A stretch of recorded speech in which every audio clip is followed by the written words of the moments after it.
এসেছি নতুন একটা ভিডিও নিয়ে। তো আমরা ছুটির দিন বিকালে দুজনে বাইক নিয়ে একটু বেরিয়েছিলাম।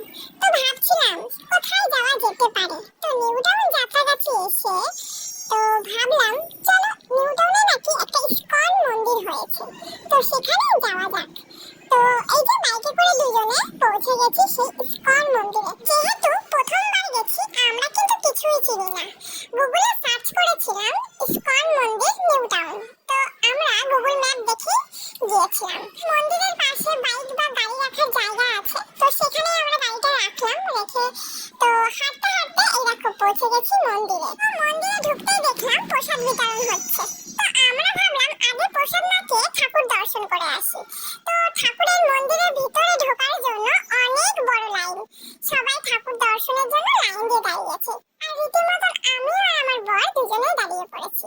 আর এই যে লাইন থেকে দেখা যাচ্ছিল ওই যে দূরে কিছু একটা হচ্ছে, ওখানে বাচ্চাদের গেম শো হচ্ছে। এইসব দেখতে দেখতে মন্দিরের ভিতরে কিন্তু ঢুকে গেছি।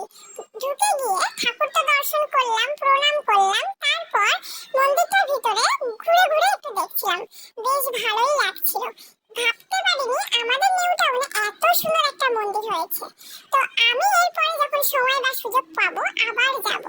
তো এই যে বাচ্চাদের যে গেম শো হচ্ছিল তাই একটু আমি ভিডিও ক্লিপ নিয়েছিলাম আর তোমাদেরকে একটু দেখিয়ে দিচ্ছিলাম। ওখানে কিন্তু অনেক স্টল বসেছে, এই যেমন চাবি রিং, বই, ভোগের প্রসাদ বিতরণ, আরো অনেক কিছু।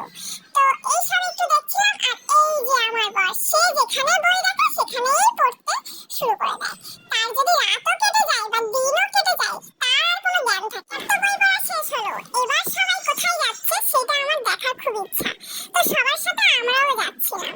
তো যেতে যেতে তোমাদেরকে একটু দেখাচ্ছিলাম বাচ্চাদের খেলার ব্যবস্থা হয়েছে। মন্দিরের পাশে একটা বাচ্চাদের নৃত্যনাট্যের অনুষ্ঠানের আয়োজন করা হয়েছিল।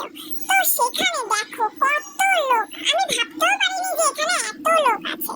তো বাচ্চা বাচ্চা ছেলেরা কৃষ্ণ সেজেছে, তো কৃষ্ণ সেজে কত সুন্দর নাটক টাইপের করছে, বেশ ভালোই লাগছিল।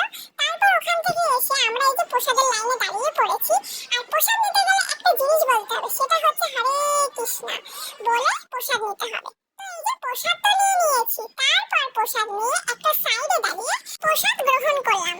তো এই যে টোটোওয়ালাকে আমি কেন দেখাচ্ছিলাম বলো তো, মহিলাদের জন্য ফ্রি সার্ভিস এই টোটোওয়ালারা দিচ্ছে। তো তারপর মন্দির থেকে বেরিয়ে গোল